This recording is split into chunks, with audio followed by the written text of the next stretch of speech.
Hello everyone, welcome to my YouTube channel जिसका नाम है न्यू अकेडमी। आपका बहुत बहुत स्वागत है इस चैनल पे। आज हम स्टार्ट करने जा रहे हैं क्लास 12 का बायोलॉजी चैप्टर जिसका नाम है sexual reproduction in flowering plant. इस चैप्टर में हम पढ़ने जाएंगे कि किस तरीके से फ्लावरिंग प्लांट्स में सेक्सुअल रिप्रोडक्शन होते हैं।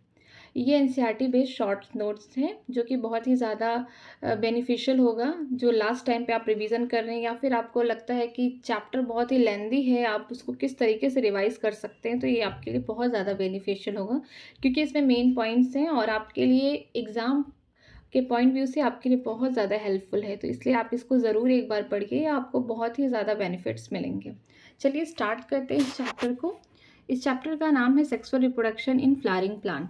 इसका मतलब ये है कि फ्लावरिंग प्लांट्स में सेक्सुअल रिप्रोडक्शन होता है। ठीक है, उसमें हम किस तरीके से सेक्सुअल रिप्रोडक्शन आप देखेंगे फ्लावरिंग प्लांट्स में, इस चैप्टर में आप यही जानेंगे।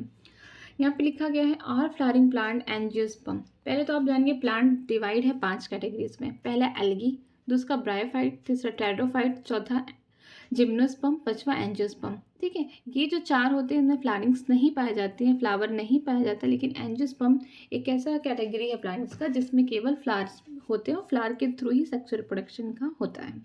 तो चलिए स्टार्ट करते हैं। Are flowering plant angiosperm so sexual reproduction. जितने भी एंजियोस्पर्म प्रेजेंट है अर्थ पे, आप जितनी भी प्लांट्स देखते हैं अपने अगल बगल में जिसमें फ्लावर निकले, सब एंजियोस्पर्म है। सब में क्या होगा? सेक्सुअल रिप्रोडक्शन होगा। ठीक। Flower are the site of sexual reproduction. वो सेक्सुअल रिप्रोडक्शन का साइट कहाँ है? कहाँ पे सेक्सुअल रिप्रोडक्शन होते हैं फ्लावरिंग प्लांट में? वो फ्लावर ही है। फ्लावर वो ऐसा पार्ट है जहाँ पे ही सेक्सुअल रिप्रोडक्शन होते हैं।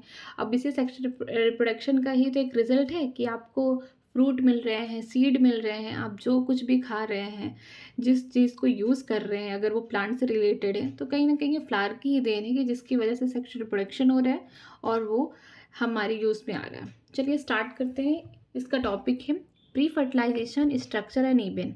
कि फर्टिलाइजेशन से पहले कौन कौन से स्ट्रक्चर बनते हैं, कौन कौन से इवेंट्स होते हैं, उसके बारे में डिस्कस करते हैं। Several hormone and structure change result in differentiation and development of floral primordial।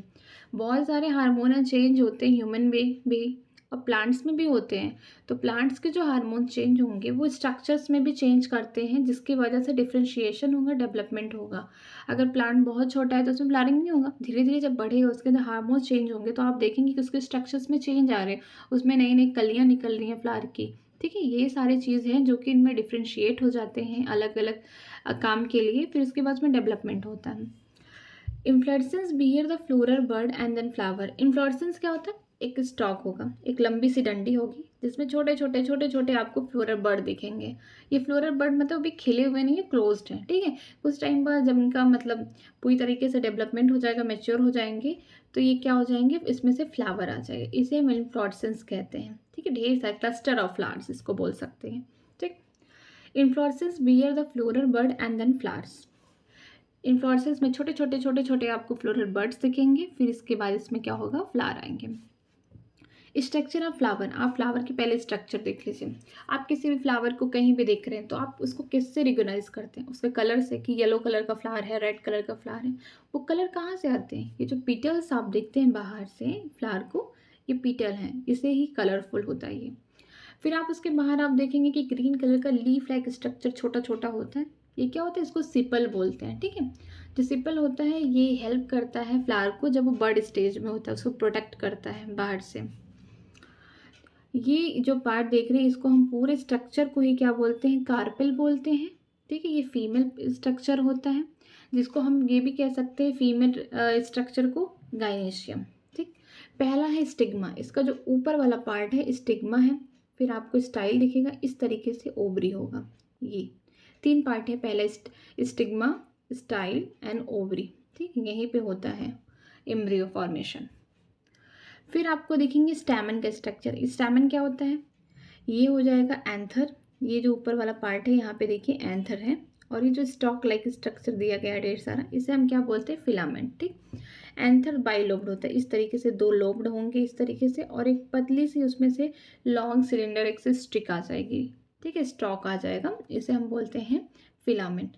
इन दोनों स्ट्रक्चर को मिला के हम क्या बोलते हैं? स्टैमेन। ठीक है, ये मेल रिप्रोडक्टिव पार्ट है, इसे हम एंडोसियम भी बोल सकते हैं। चलिए स्टार्ट करते हैं। एंडोसियम मेल रिप्रोडक्टिव स्ट्रक्चर। अब मेल रिप्रोडक्टिव स्ट्रक्चर को हम बायोलॉजिकली एक साइंटिफिक नेम है जिसको हम एंडोसियम बोलते हैं, ठीक है। अब इसके बारे में पढ़ते हैं। It consist of whole of stamen, कि स्टैमन का मतलब क्या है, एक आपको बाइलोब्ड स्ट्रक्चर का एंथर मिल गया और उसमें स्टॉक हो गया जिसको हम क्या कहते हैं, फिलामेंट। अब यही ढेर सारे रहे, बहुत सारे लगे एकदम, होल होल का मतलब ढेर सारे एक ग्रुप में होंगे। जैसे यहाँ पे ढेर सारे आप देख रहे हैं कि यहाँ पे एंथर है उसका फिलामेंट्स है, तो इसे हम क्या बोलते हैं, stamen. Their number and length are variable in different species. इनके जो नंबर हैं किसी भी स्पीसीज में 4 हो सकते हैं, 10 हो सकते हैं, 12 हो सकते हैं। इनके नंबर भी डिफरेंट है, इनकी लेंथ भी डिफरेंट है। अगर आपको एग्जांपल में बोलूँ तो जैसे ब्रासिकेसी है, मतलब कि मस्टर्ड, सरसों का प्लांट, जिसके अंदर जो होता है लेंथ जो होता है फिलामेंट्स के कुछ जैसे बड़े होंगे, जैसे फिलामेंट्स की वजह से लेंथ है ना, अगर कुछ का फिलामेंट अगर बड़ा है एंथर के साथ, कुछ का फिलामेंट छोटा है, इस तरीके से कि मतलब डिफरेंट स्पीसीज में आप यही देखेंगे कि स्टैमेन का जो साइज़ है या नंबर है, लेंथ है, वो सब डिफरेंट रहेगा। स्टेमन आर 2 पार्ट्स। हम पहले से जानते हैं स्टेमन के 2 पार्ट हैं, एक फिलामेंट हो गया, दूसरा एंथर हो गया।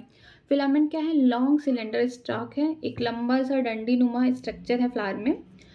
It is a proximal and attach to thalamus और द पिटल ऑफ द फ्लावर। ये प्रॉक्सिमल एंड किसके परसेप्टिव, प्रॉक्सिमल एंड का आप याद करिए कि प्रॉक्सिमल एंड पास से। जैसे मैं एग्जांपल आपको देती हूँ, प्रॉक्सिमल एंड, जैसे मैंने अपना हाथ इस तरीके से किया तो ये मेरा जो शोल्डर है ये प्रॉक्सिमल एंड है, लेकिन अगर मैं इस एंड को अपने शोल्डर के परसेप्टिव पे देखूँ तो ये डिस्टल है। आप इसको शॉर्ट फॉर्म में याद कर सकते हैं कि प्रॉक्सिमल एंड का मतलब पास पास है और डिस्टल एंड का मतलब दूर से। अगर मैं अपने शोल्डर से अपने हाथ को देख रही हूँ उस तरीके से, तो इस एंड से मैं यहाँ पे देख रही हूँ तो ये डिस्टल है इसके परसेप्टिव से, लेकिन यहाँ पे ही मैं इस पार्ट को ही देख रही हूँ तो प्रॉक्सिमल है उसके पास में। इसी तरीके से ये जो स्ट्रक्चर है इसे हम थैलमस कहते हैं, जिसपे सारे ढेर सारे जितने भी स्ट्रक्चर हैं प्लांट के सब अटैच्ड हैं। यहाँ पे यहीं से सिपल निकला है, यहीं से पेटल्स निकल रहे हैं, यहीं से ये कार्पेल हो गया, पिस्टिल कार्पेल जो भी है फीमेल स्ट्रक्चर जिसको हम कहते हैं गाइनीशियम, यहीं पे आके अटैच्ड हो रहा है। यहीं पे आपको एंड्रोसियम देखने को मिलेंगे जिसमें हम एंथर और फिलामेंट यहीं पे अटैच्ड हो रहे हैं। ये क्या है, ये जो स्ट्रक्चर है इसे हम, ये जो परसेप्टिव ये आप देख रहे हैं ना इस तरीके से, कोई चीज़ आके अगर यहीं पे आके इस तरीके से इसे जुड़ रही है तो कहीं तो अटैच्ड है। हाँ, जैसे ये हमारा हाथ है, इस तरीके से फ्लावर है, फ्लावर में ऊपर सारे स्ट्रक्चर्स हो गए, लेकिन ये कहीं तो बेस इसका अटैच्ड है, इसे हम कहते हैं, इसी को हमने इसको ही बोला है थैलमस, ठीक। कुछ कुछ प्लांट्स की स्पीसीज ऐसी होती है, जैसे कि आपको मैं एग्जांपल बताऊं, ब्रिंजल। ब्रिंजल में क्या होता है कि जो फिलामेंट है ना, ये यहाँ पे थैलमस पे अटैच नहीं होगा, ये आपके पेटल्स पे अटैच हो जाएगा, चाहे जो फ्लावर के कलर देखते हैं ना वहाँ पे अटैच्ड होता है। तो इसीलिए इसमें एनसीईआरटी में लिखा है कि लॉन्ग सिलेंडर स्टॉक है, it's proximal and is attach to thalamus. Thalamus पे अटैच्ड हो सकता है उसका प्रॉक्सिमल एंड मीन्स फिलामेंट, ठीक। एंड पिटल्स पे भी अटैच्ड हो सकता है, कुछ स्पीसीज में होते हैं, तो उसका इसका एग्जाम्पल तो नहीं दिया बट मैं आपको बता रही हूँ, ये ब्रिंजल के प्लांट्स फ्लावर्स में देखने को मिलेंगे आपको। एंथर की बात करते हैं, terminal and typical bilobe. Terminal का मतलब दूर है, जो चीज़ दूर होगी टर्मिनल पार्ट पे होगी, एकदम लास्ट एंड बोल सकते हैं, ठीक है। बाइलोब स्ट्रक्चर बता चुकी हूँ। Each lobe have to theca, इसे हम डाइथीकस बोलते हैं। Often A longitudinal Guru run length wise separating the theca. अब मैं इसको बताती हूँ स्ट्रक्चर के थ्रू। एक लोब, दो लोब, इस तरीके से 2 लोब हो गए। अब ये 2 लोब हो गया ना, तो एक लोब में ही क्या होंगे, 2 थीका होंगे, इसीलिए इसको बोला गया डाइथीकस। अब देखिए, एंथर तो होता है बाइलोब्ड, मतलब कि एंथर में 2 लोब पाए गए हैं। 2 लोब का मतलब बोल सकते हैं 2 चैम्बर। अगर नहीं समझ में आ रहा, आपको इसलिए याद करना नहीं समझ आ रहा 2 लोब क्या है, लोब क्या है, लोब सपोज करो चैम्बर, कंपार्टमेंट, ठीक। तो एंथर में मान लीजिए 2 कंपार्टमेंट, 2 लोब पाए जाते हैं और ईच लोब में क्या होते हैं, ईच लोब में होते हैं 2 थीका, इसीलिए हम क्या बोलते हैं, डाइथीकस, ठीक है। लेकिन ऐसे अगर दोनों चैम्बर में देखेंगे तो 4 हो गए। यहाँ पे लिखा है terminal and typical bilobe, each lobe has 2 theca, एक लोब में 2 थीका होते हैं और दोनों लोब को मिला लेंगे तो 4 थीका होंगे, okay. Often longitudinal groove runs length wise separating the theca. इसमें लेंथ वाइज, जैसे यहाँ पे स्ट्रक्चर आप देखिए, सेक्शन किया गया, किसी एंथर को कट करके दिया गया है। यहाँ पे स्ट्रक्चर आप देखिए एनसीईआरटी में दिया गया है। ये देखिए आपको मैं दिखा रही हूँ, ये इस तरीके से स्ट्रक्चर है, ये बाइलोब्ड हो गए, मान लीजिए सेपरेशन है उसके बीच में, यहाँ पे एक लोब हो जाए, यहाँ पे एक थीका, यहाँ पे दूसरा थीका, यहाँ पे एक थीका, यहाँ पे दूसरा, तो ये बाइलोब्ड स्ट्रक्चर होंगे और डाइथीकस होंगे। ठीक है, यहाँ पे 4 थीका हो गए और एक लोब में सिर्फ 2 थीका होंगे, इसीलिए इसे हम बोलते हैं डाइथीकस। ठीक, अब यहाँ पे इस तरीके से यहाँ पे ये जो थीका आप थीका देख रहे हैं, जिसको आप अभी कुछ जानते नहीं थीका के बारे में, तो उसके अंदर जानिए कि आपको क्या मिलेगा, पॉलन सैक मिलेगा। पॉलन सैक का मतलब कि ऐसा स्ट्रक्चर जहाँ पे ढेर सारे पॉलन ग्रेन बन के रेडी हैं, रेडी इन द सेंस कि अब उनका अगर डेसेंस हो जाएगा तो वो स्प्रेड हो जाएंगे, वो पॉलिनेशन करने के लिए तैयार हैं, मैच्योर हो चुके हैं। ठीक है, इस तरीके से यहाँ पे जो कटिंग है इसे बोलते हैं लाइन ऑफ डेसेंस हो गया, और जो स्टॉक है इसे बोलते हैं हम फिलामेंट। ठीक, अब यहाँ पे हम पढ़ने जा रहे हैं ट्रांसफर सेक्शन ऑफ एंथर। अब एंथर को हम लोग ट्रांसफर सेक्शन में देखने जा रहे हैं कि किस तरीके से कट कर दिया गया है, क्या लेयर है, क्या स्ट्रक्चर है, क्या फंक्शन है, आप इसके बारे में पढ़ने जा रहे हैं। ठीक, यहाँ पे ट्रांसफर सेक्शन ऑफ एंथर के, ये एंथर मैंने बताया ये 2 लोब, एक लोब हो गया, ये 2 लोब हो गया। ठीक है, इसमें बीच में सेपरेशन नहीं दिया तो मतलब आप उसको सेपरेशन मान लीजिए खुद से, तभी तो आपको पता चलेगा कि 2 लोब है। ठीक, इस तरीके से है। ठीक, यहाँ पे एक थीका, 2 थीका, ये तीसरा, ये चौथा, लेकिन एक लोब में तो 2 ही थीका होगा, लेकिन 2 लोब्ड है, बाई लोब्ड है तो 4 थीका होगा। इस चीज़ को याद रखिए दिमाग में। ठीक, पहला जो लेयर है, 4 लेयर होते हैं। ठीक है, पहला एपिडर्मिस होगा, चौथा एंडोडर्मिस, तीसरा मिडिल लेयर और 4 टैप्टम। ये किसकी लेयर है, एंथर की लेयर है। ठीक है, एपिडर्मिस, एंडोथीसियम और मिडिल लेयर ये सिर्फ प्रोडक्शन प्रोवाइड करती है एंथर को, और जो टैप्टम है नरिशमेंट प्रोवाइड करता है किसको, जो पॉलन ग्रेन इसमें बन रहा उसको। लेकिन ये जो 3 लेयर है ये बाहर की 3 लेयर है, ये 3 लेयर एंथर की, और लेकिन टैप्टम जो होता है जहाँ पे पॉलन ग्रेन अंदर बन रहे हैं उनको न्यूट्रिशन प्रोवाइड करता रहता है। जैसे स्ट्रक्चर दिया गया है एपिडर्मिस, आप जानते हैं कि जो बाहर की लेयर, अगर ह्यूमन का भी देख लेंगे स्किन, तो बाहर की जो लेयर है एपिडर्मिस, एपिडर्मिस। ठीक है, बाहर की लेयर है। फिर इसके बाद आता है दूसरा एंडोथीसियम, ये देखिए एक लेयर एंडोथीसियम की ये वाली बनी हुई है। मिडिल लेयर देखो 2 लेयर होती है, 2 या 3 मल्टीपल लेयर होता है मिडिल लेयर का। एपिडर्मिस का एक ही लेयर है, एंडोथीसियम का एक ही लेयर दिया गया है, मिडिल लेयर का 2 दिया गया है, मतलब वो थोड़ा मल्टीपल होंगे। ये टैप्टम, टैप्टम में क्या होता है कि ये मल्टी न्यूक्लिएटेड होते हैं, इनमें बहुत सारे न्यूक्लियस पाए जाते हैं, इनमें डिवीज़न होता है, नरिशमेंट प्रोवाइड करते हैं। ठीक है, पॉलन ग्रेन को उसके डेवलपमेंट में। ये है microspore mother cell. Microspore mother cell का मतलब है कि यही माइक्रोस्पोर मदर सेल डिवाइड होके क्या बनेंगे, पॉलन ग्रेन बनाएंगे एंथर के अंदर में। अब यहाँ पे यही देखिए स्ट्रक्चर जो ये दिया गया है ये नॉर्मल स्ट्रक्चर है, इसी का एक जो यहाँ पे ट्रांसेक्शन निकाल के ये पूरा डिफाइन किया गया है। क्योंकि अगर मैं इसको आपको डायरेक्ट बताती तो आप उतना समझ नहीं पाते, अब आप इसको समझ गए तो ये बहुत ईजी होगा आपको समझने के लिए। पहला लेयर एपिडर्मिस, उसके बाद आएगा एंडोथीसियम, फिर इसके बाद कौन सा लेयर आएगा, फिर आएगा मिडिल लेयर, ये जो दिख रहा है, फिर आएगा टैप्टम, टैप्टम ये लेयर है, और ये है स्पोरोजेनस टिश्यू। स्पोरोजेनस टिश्यू के पास ये क्या है, माइक्रोस्पोर मदर सेल। उसके कुछ सेल ऐसे हो जाते हैं जो डिफ्रेंशिएट हो जाते हैं, मतलब पॉलन ग्रेन बनाने के लिए स्पोरोजेनस टिश्यू के, इसको हम बोलते हैं माइक्रोस्पोर मदर सेल। जो माइक्रोस्पोर मदर सेल है इसमें भी मेयोटिक डिवीजन होगा, तो इससे आपको क्या बनेंगे, पॉलन ग्रेन बनेंगे। ठीक है, और ये बीच में जो मतलब हमें यहाँ पे डाइसेंस नहीं दिया गया, तो यहाँ पे क्या है, कनेक्टिव टिश्यू यहाँ पे बीच में प्रेजेंट होते हैं। डाइथिकस जो स्ट्रक्चर है यहाँ पे बाइलोब्ड वाले स्ट्रक्चर के बीच में ही प्रेजेंट है, यहाँ पे देखिए। The anther is trigonal structure. अब ट्राइगोनल का मतलब 4 कोनों वाला स्ट्रक्चर है, आपको दिख भी रहा 1 2 3 4, ये 4 कोने का स्ट्रक्चर हो गया। ठीक है, consisting of 4 microsporangium located at the corner of 2 in each lobe. ये आपको कॉर्नर में दिख रहा है ना, यहाँ पे 1 2 3, यहाँ पे कंसिस्ट ऑफ 4, ये क्या है, माइक्रोस्पोरेंजिया है। इसी के अंदर ही तो ये स्ट्रक्चर पूरा ये विजिबल किया गया है, इसी के अंदर ही क्या है, माइक्रोस्पोर मदर सेल है। ये छोटे छोटे देखिए आपको दिख रहा है रेड कलर में, ये माइक्रोस्पोर मदर सेल है, यही आगे डिवाइड होकर पॉलन ग्रेन बनाएंगे। ठीक है, यहाँ पे दिया the microsporangia develop in pollen sac. जो माइक्रोस्पोरेंजिया होगी पॉलन सैक में बदल जाएंगे। दे extend longitudinally all through the length of the anther and are packed with pollen grain. यही जो है माइक्रोस्पोरेंजिया, ये पॉलन सैक में, ये पॉलन सैक आपको मैं दिखा रही हूँ, ये आप पॉलन सैक तो देख ही रहे हैं, यही पॉलन सैक है। और लेंथ वाइज देखिए इस तरीके से डिवाइड हो जाएगा और फिर इसमें क्या होंगे, पॉलन स्क्रेन, जब पॉलन ग्रेन बन जाएंगे तो उसको स्टोर कर लेंगे, ठीक है, पैक्ड कर लेंगे।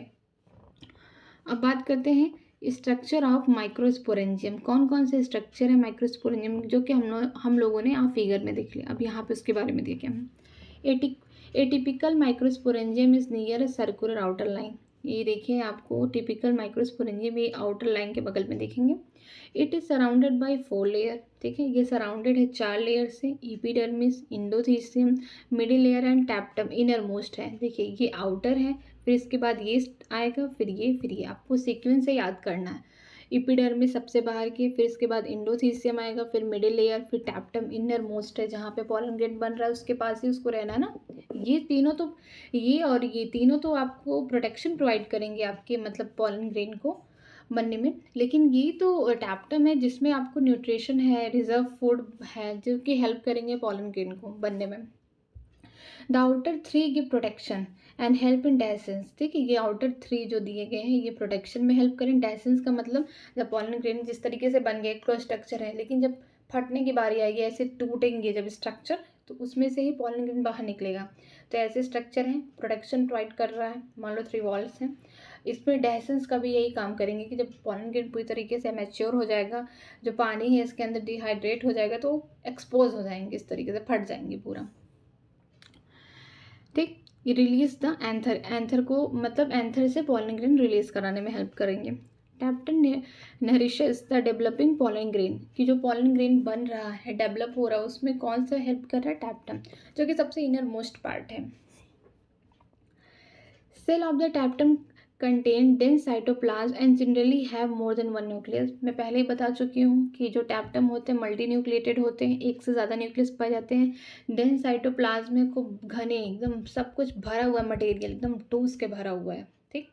मल्टी न्यूक्लिएटेड है कि मतलब सेल कभी डेड ना हो, उसमें बहुत सारे सेल डिवीज़न होते रहे, नरिशमेंट प्रोवाइड होता रहे। इन यंग एंथर, जब एंथर एकदम यंग होता है, each microsporangium has sporogenous tissue at the centre. जब एंथर यंग रहेगा, हर माइक्रोस्पोरेंजियम, यहाँ पे देखो ये है माइक्रोस्पोरेंजियम का स्ट्रक्चर, ये वाला, ये ठीक है, इसके अंदर ये माइक्रोस्पोर, उसके अंदर क्या होगा, स्पोरोजेनस टिश्यू होते हैं, ठीक, ये पूरे भरे पड़े हैं। It consist of compactly arrange homogeneous diploid sporogenous tissue. Diploid यहाँ पे आपको पोलाइडी भी बता दी गई है कि स्पोरोजेनस टिश्यू जो है 2n होते हैं, ये पोलाइडी इसकी है। अगर आपको एग्जाम में पूछते कि पोलाइडी ऑफ स्पोरोजेनस टिश्यू, तो आप हैप्लॉइड नहीं करिए, आप डिप्लॉयड करके आइएगा।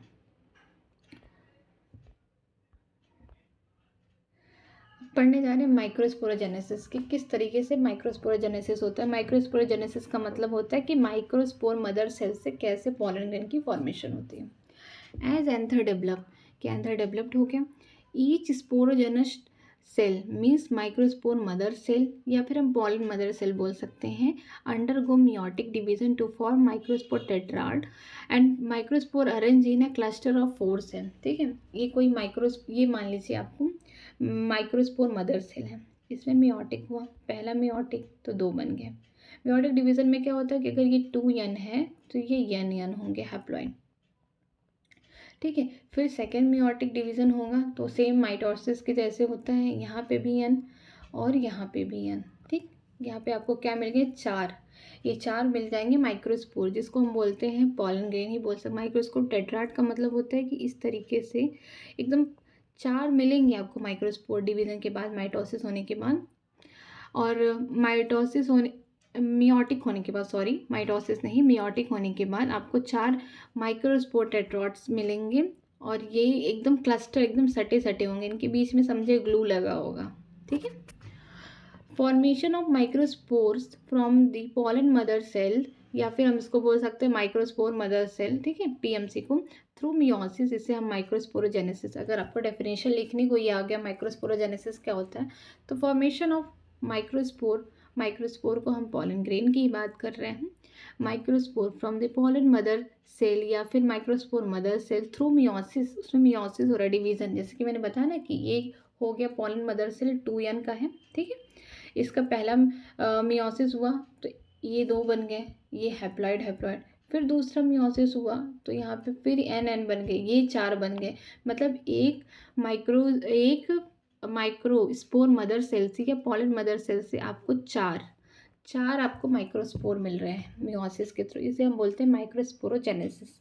और वो जो 4 माइक्रोस्पोर होंगे एक तरीके से इस तरीके से क्लस्टर के फॉर्म में होंगे, एकदम पास पास होंगे, ऐसे ग्लूस एकदम एक दूसरे से एकदम पास पास सटे सटे होंगे, ठीक है।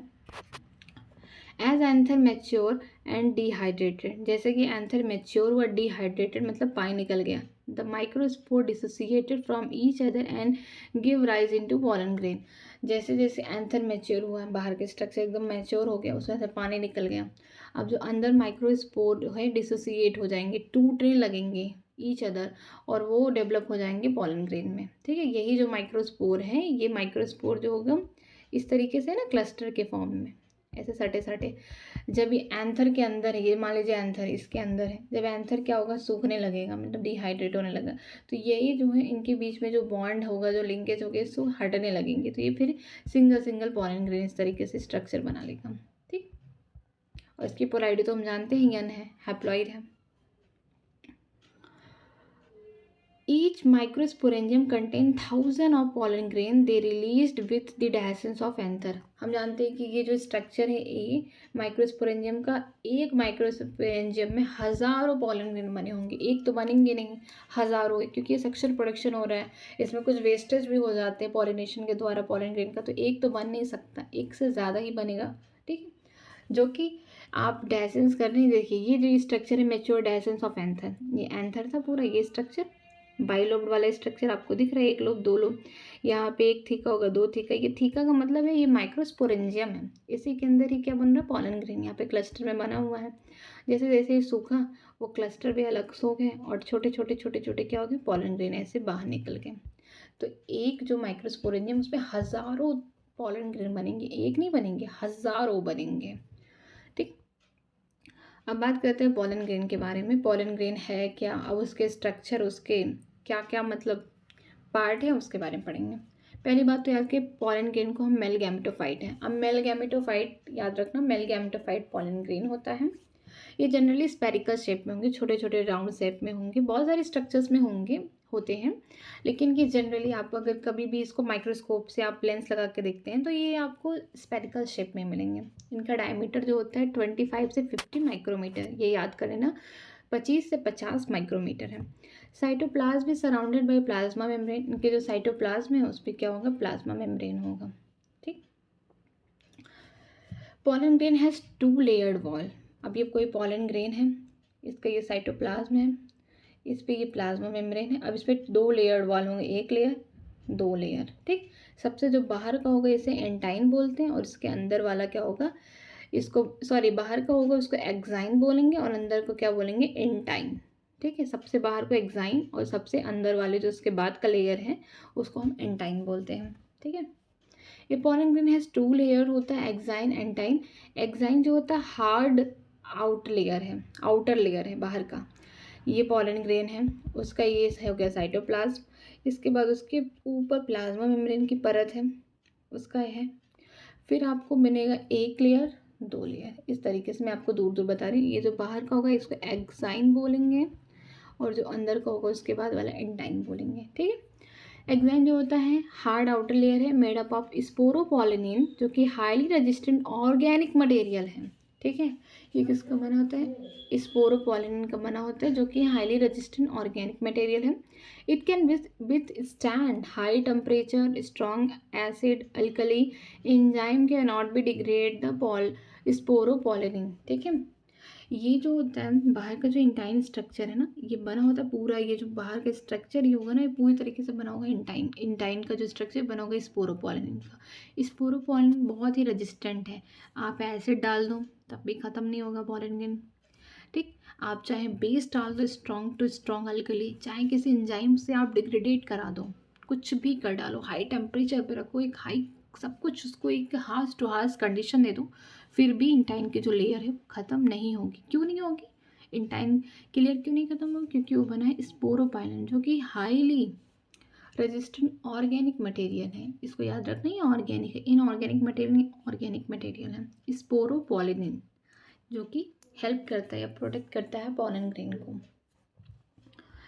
एक्साइन हैज़ अपर्चर जिसे जर्म पोर कहते हैं, वेयर स्पोरोपॉलिनिन इज एब्सेंट। एक ही ऐसी जगह है, मान लीजिए ये पॉलन ग्रेन है, इसके एक ही ऐसी जगह है जहाँ पे स्पोरोपॉलिनिन नहीं पाया जाएगा। इस तरीके से ये इसको हम जर्म पोर कहते हैं। जब बाद में यहीं से ही जाएगा ट्यूब निकल के ना, जब फर्टिलाइजेशन होगा यहीं से निकलेगा, ठीक है। ये जर्म पोर है ये, ठीक। Pollen grain are preserve as fossil due to the presence of sporopollenin. जो पॉलन ग्रेन है ये प्रिजर्व किया जाता है फॉसिल के थ्रू, क्यों? क्योंकि स्पोरोपॉलिन की वजह से। स्पोरोपॉलिन क्या है? हाई रेजिस्टेंट ऑर्गेनिक मटेरियल है जो कि हाई टेम्परेचर पे भी सर्वाइव कर सकता है। आप स्ट्रॉन्ग एसिड डालें, स्ट्रॉन्ग बेस डालें या किसी भी एंजाइम से आप डिग्रेड करा दें, वो कभी ख़त्म नहीं हो सकता। इसीलिए आप पॉलन ग्रेन को भी फॉसिल के तौर पर रख सकते हैं क्योंकि इसमें स्पोरोपॉलिन पाया जाता है। एक्साइन एग्जिबिट करता है पैटर्न एंड डिज़ाइन। एक्साइन जो होता है एग्जिबिट करता है बहुत सारे पैटर्न्स के हो सकते हैं, बहुत डिज़ाइंस के हो सकते हैं। अगर आप माइक्रोस्कोप के अंदर डिफरेंट स्पीसीज़ के पॉलन ग्रेन को सब विजुअल करेंगे, क्योंकि पहले ही दे दिया कि पॉलन ग्रेन क्या होते हैं, स्पेरिकल जनरली देखने को मिलते हैं। क्या पता किसी में रेक्टेंगुलर देखने को मिले, किसी में कुछ अलग शेप में मिलने, तो आपस में देख सकते हैं। इंटाइन की बात करते हैं। इनर वॉल होता है इंटाइन। एक्साइन के बाद जो दूसरी लेयर वॉल आती है उसे हम एंटाइन कहते हैं। इट इज़ थिन, ये पतली होती है। कंटिन्यूअस लेयर, इसमें मतलब जैसे हमने इसमें देखा था एक्साइन में कि सब जगह स्पोरोपॉलिन का बना है, बट एक जगह ऐसा है जहाँ पे वो प्रेजेंट है स्पोरोपॉलिन इस जर्म पोर के लिए। लेकिन एंटाइन जो है पूरी कंटिन्यूअस वॉल है, उसमें कहीं कुछ नहीं, कोई पोर वोर नहीं है, एकदम कंटिन्यूअस लेयर है, पतली है। और किसकी बनी हुई है? सेल्यूलोज और पैक्टिन की, ये याद कर लेना, ठीक।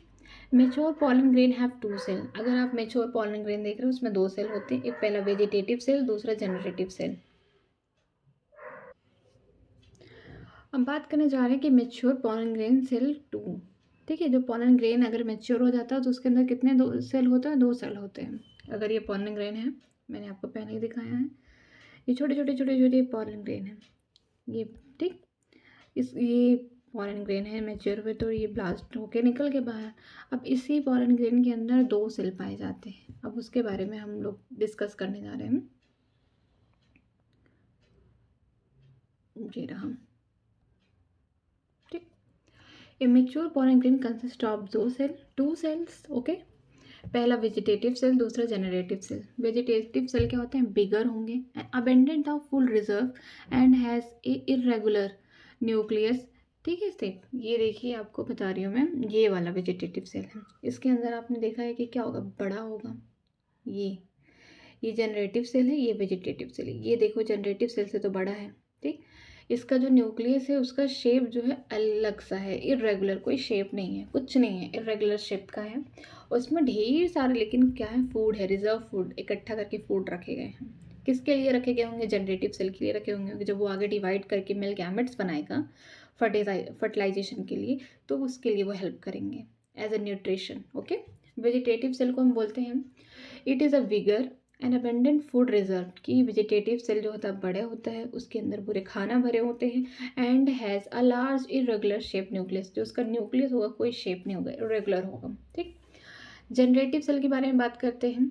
It is small and floating in the cytoplasm of the vegetative cell. मतलब कि जो जनरेटिव सेल है वो कहाँ प्रेजेंट है? वो कहीं अलग नहीं प्रेजेंट है। ये जनरेटिव सेल जो है, ये जो आप छोटा सा देख रहे हैं, ये जो साइटोप्लाज्म किसके? वेजिटेटिव सेल के साइटोप्लाज्म में ही प्रेजेंट है, ये अलग से कहीं इसका कोई जगह नहीं है, ठीक है।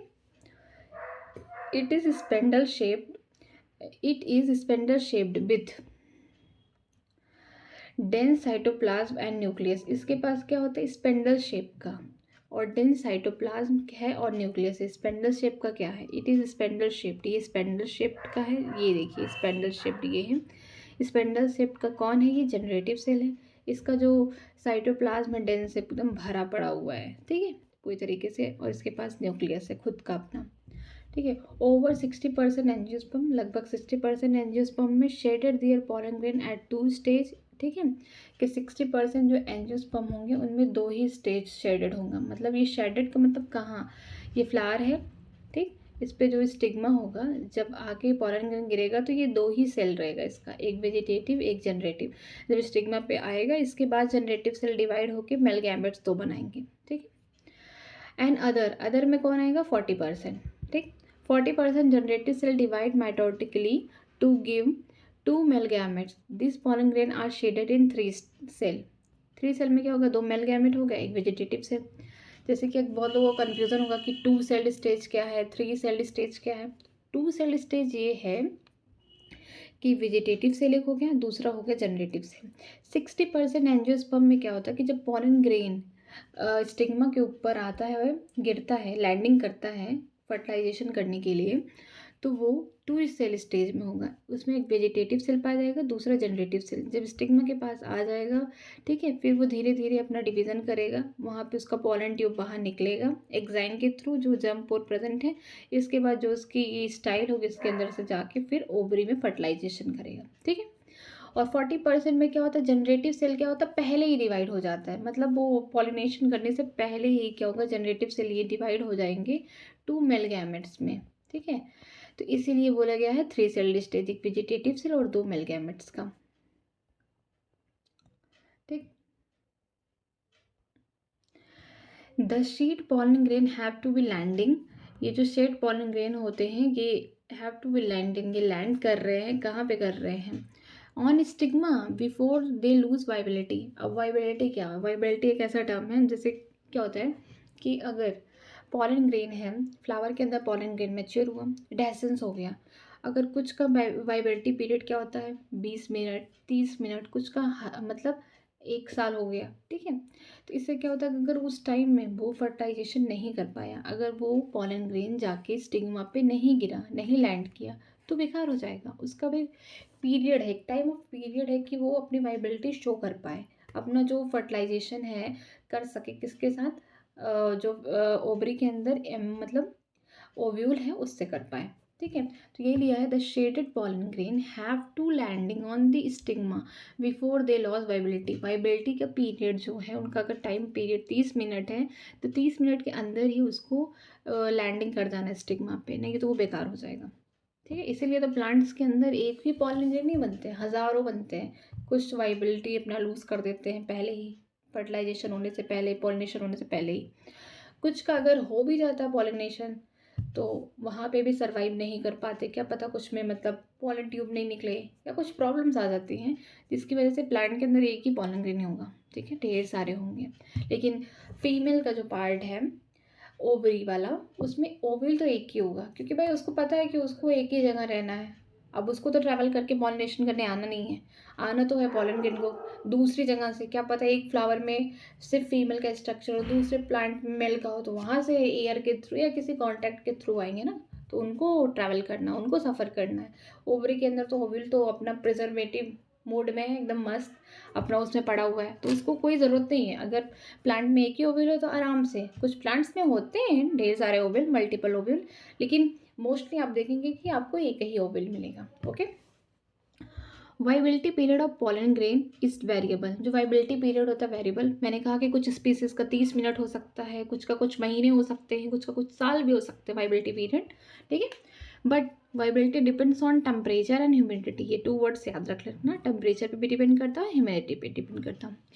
Viability of pollen grain of some serials, जैसे कुछ वाइबिलिटी दिया गया कुछ सीरियल्स का, जैसे राइस, व्हीट, आपने धान की खेती देखी होगी, गेहूं की देखी होगी, तो उनमें क्या होता है 30 मिनट। आपने देखोगे ना जब फ्लावर्स आते हैं, गेहूं हो गया, धान हो गया, तो उसमें से पॉलन ग्रेन निकलेंगे, फ्लावर तो उसमें आ रहे हैं, लेकिन उनका जो वाइबिलिटी पीरियड 30 मिनट के अंदर अगर पॉलन ग्रेन जाके, अगर ये मान लीजिए जैसे ये फ्लावर है, ठीक, इसमें ये पार्ट जो है स्टिग्मा, ये स्टाइल हो गया और ये ओवरी हो गया।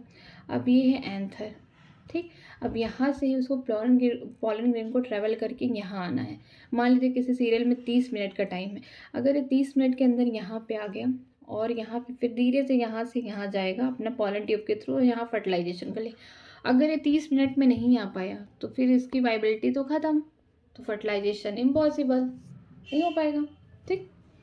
आपको याद करना, कुछ सीरियल जैसे राइस, बीट में 30 मिनट्स होते हैं, और कुछ और प्लांट जैसे लेगुमिनेसी, मटर की खेती, ये फैमिली है लेगुमिनेसी, रोजेसी, गुलाब, रोजेसी फैमिली है गुलाब की, सोलोनेसी, बैगन और टमाटर, ये सब सोलोनेसी में आते हैं। इनकी वाइबिलिटी होती है मंथ में। आप कभी देखे होंगे बैगन की खेती कर रहे हैं, टमाटर की कर रहे हैं, तो उसमें जो फ्लावर्स जैसा निकले ना, उनकी वाइबिलिटी जो है महीनों तक है पॉलन ग्रेन की। ये नहीं कि एक दिन में ख़त्म हो जाएगा, ये नहीं कि 30 दिन में ख़त्म, नहीं नहीं, सारे अलग अलग स्पीसीज़ की अलग अलग वाइबिलिटी है पॉलन ग्रेन की।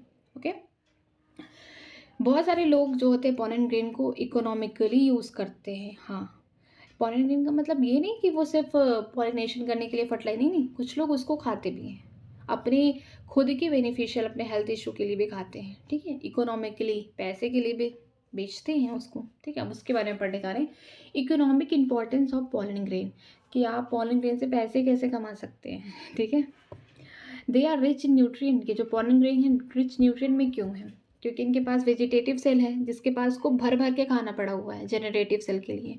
अब देखिए, जैसे 60% में क्या होता है कि 60% में ये है कि 2 सेल होंगे, एक वेजिटेटिव एक जनरेटिव। अगर ये 60% वाला पॉलन ग्रेन किसी फ्लावर के स्टिग्मा पे जाके गिर गया, ठीक है, तब जाके वहाँ पे डिवाइड करेगा, माइटोसिस करेगा और डिवाइड कर लेगा 2 मेल गैमेट को। कौन डिवाइड करता है, कौन सा सेल, जनरेटिव सेल डिवाइड करता है। ठीक है, ये वेजिटेटिव सेल तो करेगा नहीं, मतलब धीरे धीरे वो ख़त्म हो जाएगा, जब फर्टिलाइजेशन हो जाएगा उसका काम ख़त्म, तो ख़त्म हो जाएगा, उसका कोई मतलब नहीं है। लेकिन इसमें क्या होता है, अब अगर पूछा जाए कि न्यूट्रिएंट कहाँ से मिलेंगे, भाई न्यूट्रिएंट है, वेजिटेटिव सेल है, एक बड़ा सा सेल है, उसके अंदर छोटा सा स्ट्रक्चर है, इतना बड़ा सा क्या है, वो हो गया जनरेटिव सेल। लेकिन जो बड़ा सा स्ट्रक्चर है वो वेजिटेटिव सेल है, जिसमें ढेर सारे खाना है। ठीक है, ये न्यूट्रिएंट प्रोवाइड करेगा पॉलन ग्रेन को ड्यूरिंग पॉलिनेशन, फर्टिलाइजेशन, डेवलपमेंट, उसका सब कुछ। और अगर आप इसको सप्लीमेंट के थ्रू लेना चाहते हैं तो ये भी न्यूट्रिशन प्रोवाइड करेगा। जैसे दिया क्या है, pollen tablet are use for food supplement, आप पॉलन के टैबलेट्स पा सकते हैं, मार्केट में मिलते हैं। Pollen tablet and syrup increase the performance of athletes and the race horses. अगर आप कोई लोग घोड़सवारी कर रहे हैं, ठीक है, एथलीट है, मतलब बहुत लंबे लंबे मैराथन में दौड़ रहे हैं, तो उनको एक सप्लीमेंट चाहिए एनर्जी बूस्ट करने के लिए, क्योंकि उनको तो बहुत काम करना फिजिकली। तो इनके लिए पॉलन टैबलेट होते हैं, पॉलन सिरप बनते हैं, उसकी वजह से उनका परफॉर्मेंस थोड़ा सा इन्हेंस हो जाता है। मतलब एक सप्लीमेंट है आपको एनर्जी के थ्रू, कि आप कोई भी ऐसा हैवी काम कर रहे हैं तो आप इसको ले सकते हैं। They are stored for a year in a liquid nitrogen in -196 degree Celsius. अगर आपको पॉलन को भी स्टोर करके रखना, जैसे वाइबिलिटी तो देखिए क्या है, वाइबिलिटी का टाइम क्या है, अगर नेचुरली देख रहे हैं हम लोग, ठीक है, नेचुरल देख रहे हैं कि यहाँ पे सीरियल्स के अंदर, वीट राइस के अंदर कितने 30 मिनट्स। अगर वो 30 मिनट से, मान लीजिए पॉलन ग्रेन यहाँ पे है, ये है फीमेल का स्ट्रक्चर, ये मान लीजिए स्टिग्मा है, तो यहाँ से इसको आने में अगर वो 30 मिनट्स में नहीं आया तो उसकी वाइबिलिटी खत्म, तो फर्टिलाइजेशन नहीं होगा, कोई मतलब नहीं है पॉलन ग्रेन का, खत्म हो गया। लेकिन अगर इसी पॉलन ग्रेन को अगर हमको स्टोर करके रखना, उसकी वाइबिलिटी बढ़ा देना इन द सेंस आर्टिफिशियली, कि आप इसे स्टोर करके रखेंगे, ठीक है, ख़त्म ना हो, वाइबिलिटी पीरियड इसकी थोड़ी बढ़ ही जाएगी, आप ये कह सकते हैं। तो उसके लिए क्या है कि आपको लिक्विड नाइट्रोजन लेना, वो भी लिक्विड फॉर्म में, ठीक है, लिक्विड फॉर्म में रहना चाहिए, वो भी -196 डिग्री सेल्सियस। ये याद रहना चाहिए कि लिक्विड नाइट्रोजन -196 डिग्री सेल्सियस, ये डिग्री सेल्सियस याद रहना चाहिए जो टेम्परेचर दिया गया है। They are use as a pollen bank in the crop breeding program. ठीक है, पॉलन बैंक का मतलब क्या है कि ढेर सारे पॉलन अलग अलग स्पीसीज के ला के रख दिए गए हैं, और वहाँ पे क्रॉप ब्रीडिंग प्रोग्राम जहाँ होता है, वहाँ पे जैसे कि होता है ना कि हम लोग क्या करते हैं, बैंक में पैसा इकट्ठा करके रखते हैं, सेविंग्स करते हैं, तो ये पॉलन की ही सेविंग्स की गई है क्रॉप ब्रीडिंग प्रोग्राम में, कि आगे चल के हम जब नेक्स्ट टाइम मतलब हमें पॉलिनेशन कराना है तो हम इसका करा देंगे, क्योंकि साइंटिस्ट भी तो एक्सपेरिमेंट करते हैं ना, कि डिफरेंट स्पीसीज़ का डिफरेंट के साथ करा के हाइब्रिड क्या बनता है, क्या पॉसिबल है कि नहीं, तो वो पॉलन बैंक में स्टोर करते हैं। Pollen grain are some plant, जो पॉलन ग्रेन कुछ प्लांट्स के होते हैं, लाइक पार्थेनियम, जिसे हम कैरेट ग्रास भी कहते हैं, या फिर हम कांग्रेस ग्रास भी कहते हैं, कांग्रेस पार्टी नहीं, congress grass. Okay, are allergic for some people, कुछ लोगों को पॉलन ग्रेन की वजह से क्या होता है, एलर्जी होने लगती है, जैसे कि खास करके बताया गया पार्थेनियम, कैरेट ग्रास। अब बहुत लोगों ने कैरेट की खेती देखी है तो ठीक है, नहीं देखी तो कोई बात नहीं, गूगल पे देख लेना फोटो। क्या होता है कि पार्थेनियम जो कैरेट ग्रास होता है, ये थोड़ा जो कैरेट का जो लीफ होगा, वो तो ग्राउंड के अंदर कैरेट है, लेकिन उसका जो लीफ है वो मैच करता है पार्थेनियम से, इसीलिए इसे कैरेट ग्रास कहा गया है। ये एलर्जी कॉज कर देती है कुछ इंसानों में, ठीक है। It lead to chronic disorders, respiratory disorder, ठीक है। क्रॉनिक का मतलब धीरे धीरे, ऐसा डिसऑर्डर है कि जो धीरे धीरे, ये नहीं कि एक बार में हो जाए, जैसे फीवर होता है क्या, कि हुआ एक दिन में आपने दवा खाया, रेस्ट किया, आपका ठीक हो गया। ये कोई क्रॉनिक बीमारी नहीं है फीवर। लेकिन कुछ बीमारी ऐसी होती हैं धीरे धीरे धीरे धीरे, पहले थोड़ा होगा, फिर थोड़ा, फिर बढ़ता बढ़ता बढ़ता बढ़ता, लॉन्ग है, लॉन्ग टाइम टेकिंग है, ठीक है। तो ये है it lets to be chronic respiratory disorder, कि आपने अपना दवा खाया, ठीक हो गया, लेकिन कुछ टाइम बाद फिर हो गया, फिर दवा खाया, ठीक हो गया, ऐसी, इसे कहते हैं क्रॉनिक, ठीक है। और रिस्पायरेटरी डिसऑर्डर ये कहाँ होता है, आपके रिस्पायरेशन वाले पार्ट में, जहाँ से आप सांस लेते हैं छोड़ते हैं, इस वाले पार्ट एरिया में होता है, ठीक है। लाइक अस्थमा हो गया, ब्रोंकाइटिस हो गया। जब आप मतलब लंग्स के बारे में पढ़ेंगे तो आपको ब्रोंकाइटिस पता चल जाएगा स्ट्रक्चर, तो वहाँ पे होता है, ठीक। अब बात करते हैं फीमेल रिप्रोडक्टिव पार्ट्स के बारे में, कि फीमेल का रिप्रोडक्टिव पार्ट क्या है, ठीक। गाइनेशियम है, जैसे कि मेल रिप्रोडक्टिव पार्ट एंड्रोशियम था, वैसे फीमेल रिप्रोडक्टिव पार्ट क्या है, फीमेल का गाइनेशियम है। इट में बी सिंगल पिस्टिल। अब पिस्टिल का मतलब ये मत सोचो अरे बहुत अलग सा वर्ड आ गया, ना ना ना ना ना, पिस्टिल हो गया, कार्पिल हो गया, क्या है, स्टिग्मा, स्टाइल, ओवरी, ये 3 पार्ट आ गए, तो इसे हम साथ में क्या बोलेंगे, पिस्टिल कहेंगे या फिर कार्पेल कहेंगे। कार्पेल की स्पेलिंग देख लीजिए आप लोग, कार्पेल, इस तरीके से लिखा रहेगा, ओके। ये कोई नया वर्ड नहीं है, उसमें आप स्टिग्मा, स्टाइल और ओवरी ये तीनों एक साथ कर लेंगे तो इससे पिस्टिल, जैसे हमने पढ़ा था स्टेमन क्या है, एंथर हो गया था और फिलामेंट हो गया था। एंथर फिलामेंट दोनों मिल के क्या बनाते हैं, स्टेमन, और स्टिग्मा, स्टाइल, ओवरी ये क्या बनाएंगे, पिस्टिल या फिर कार्पेल, ठीक है। It may have a single pistil, अगर कुछ के पास ने देखा गया सिंगल पिस्टिल, मतलब एक ही फीमेल का रिप्रोडक्टिव स्ट्रक्चर जो है एक ही पार्ट रहे, इसे बोलेंगे मोनोकार्पेलरी। मैंने कार्पेल बोला था ना, तो वही सिंगल पिस्टिल। मोनो मीन्स एक, कार्पेल मीन्स तो पिस्टिल, ये फीमेल का ही रिप्रोडक्टिव पार्ट के बारे में बात किया गया है। और मोर देन वन पिस्टिल, एक से ज़्यादा पिस्टिल पाई गई है तो इसे हम बोलते हैं multi carpellary, okay. In multi carpellary the pistil में बी फ्यूज टुगेदर, इसे सिन कार्पस कहेंगे, और फ्री एपो। अब इसको बता रही मैं, जैसे यहाँ पे स्ट्रक्चर आप देख सकते हैं, ये स्ट्रक्चर बहुत इंपॉर्टेंट है, आप पहले इसको देख लीजिए। मोनोकार्पेलरी का मतलब क्या है, एक पिस्टिल, एक पिस्टिल में क्या होता है, स्टिग्मा, स्टाइल और ओवरी, ये हो जाएगा मोनोकार्पेलरी, ठीक। मल्टी कार्पेलरी का मतलब क्या होता है, एक पिस्टिल से ज़्यादा, एक कार्पेल से ज़्यादा, ठीक है। अब ये मल्टी कार्पेलरी में भी 2 चीज़ें हैं, सिंग कार्पस, एपोकार्पस। सिंग कार्पस का मतलब क्या है, ये देख रहे हैं ना, ये स्टिग्मा है ढेर सारे, ये देखो एक साथ एकदम चिपके चिपके हैं, फ्यूज हैं इस तरीके से, इसे हम बोलते हैं सिंग कार्पस। एपोकार्पस का मतलब ये ढेर सारे, ये सब कार्पल्स हैं ढेर सारे, ये सब इस तरीके से कार्पल निकले गए हैं, एकदम खुले खुले से हैं, इसे हम बोलते हैं एपोकार्पस, मतलब फ्री हैं एकदम, ठीक है। ये नहीं कि एक ही पिस्टिल है तो एकदम सटे, ये जैसे ये पिस्टिल है, ठीक है, एंथर, ये हो गया सॉरी एंथर नहीं, सॉरी एंथर नहीं, ये हो जाएगा स्टिग्मा, स्टाइल, ओवरी, ये 3 पार्ट हो गए ना, स्टिग्मा, स्टाइल, ओवरी, ये हो जाएगा एक साथ अगर रहेंगे तो इसे मोनोकार्पेलरी बोलेंगे, एक ही पिस्टिल है। ये अगर मान लीजिए एक दूसरा पिस्टिल, तीसरा पिस्टिल, चौथा, पांचवा, ये क्या हो गया, मल्टी कार्पेलरी होंगे। लेकिन अगर ये 5 इस तरीके से सटे हुए एकदम पास पास फ्यूज्ड है तो इसे हम सिंग कार्पस बोल सकते हैं। लेकिन यही अगर अलग अलग है, इस तरीके से अलग अलग है, फ्री फॉर्म में है, तो क्या बोलेंगे, एपोकार्पस, ठीक है। एग्जाम्पल मैं आपको समझाने के लिए दी हूँ, बट ये ऐसा कोई एग्जाम्पल है नहीं, ओके। जैसे कुछ एग्जाम्पल दिए गए, हिबिस्कस पिस्टिल, ये हिबिस्कस का पिस्टिल है। गुड़हल देखा है ना सबने, चाइना रोज तो देखा ही है, बहुत ही कॉमन है, बहुत ही कॉमन प्लांट है, फ्लावर है ये। आप इसको कभी भी फ्लावर को एक बार जाके देखिए, विजिट करिए, तो उसमें आपको दिखेगा, एकदम क्लियरली दिखेगा कि पिस्टिल क्या है, आपको एंथर क्या है, फिलामेंट क्या, बहुत ही अच्छे से विजिबल होगा। आप ज़रूर इसको देखिए, बहुत ज़्यादा क्लियरिटी होगी आपको, ठीक है। हिबिस्कस का पिस्टिल है, ठीक है। Multi carpellary syncarpous pistil of Papaver, ठीक है। ये वाला जो है मल्टी कार्पेलरी है, सिन कार्पस का मतलब ढेर सारे कार्प, एकदम फ्यूज्ड फॉर्म में स्ट्रक्चर में, ठीक है, इसको बोलते हैं पेपरवर, ठीक। Multi carpellary apocarpous gynoecium of the Michelia, Michelia का मतलब चमेली इसका हिंदी मीनिंग चमेली, ठीक। ढेर सारे यहाँ पे कार्पेल हैं जो कि फ्री फॉर्म में, ठीक है। अब आगे चलते हैं। ईच पिस्टल हैव 3 पार्ट, पहले से पता है। स्टिग्मा, स्टाइल, ओवरी, कुछ नहीं जानना है, अब उसके बारे में जानना है कि उसको डिफाइन कैसे करते हैं। स्टिग्मा, स्टाइल, ओवरी, ठीक है। हर पिस्टल के पास 3 पार्ट्स हैं। Sorry. Stigma landing platform of the pollen grain, भाई पॉलन ग्रेन आएगा पॉलिनेशन के लिए तो कहाँ आके गिरेगा, वो पॉलन ग्रेन कहाँ आके अपना ट्रैवल करके आया, कहीं से आया, अब कहाँ लैंडिंग करेगा, वो है स्टिग्मा, ठीक है। ये वाला स्ट्रक्चर है, ये स्टिग्मा, ठीक, लैंडिंग वहाँ पे उसका होगा।